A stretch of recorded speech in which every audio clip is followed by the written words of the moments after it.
हाय मेरी YouTube family, हमारी YouTube सीमा पिशवी में आपका स्वागत है। देखिए कि मैं चिकन की कलेजी बना रही हूँ। ये देखिए उबाल रही हूँ, आगे रेसिपी दिखाती हूँ। अगर मेरी कलेजी की रेसिपी पसंद आए तो लाइक कीजिए, सब्सक्राइब कीजिए।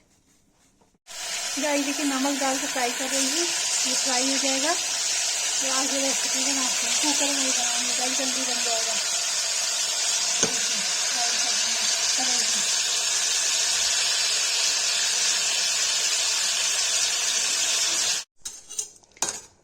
गाइस देखिए मैंने कलेजी में रस्सा करके धनिया डाल दिया है। अब इसमें उबाल आएगा तो प्रेशर लगा देंगे। ये देखिए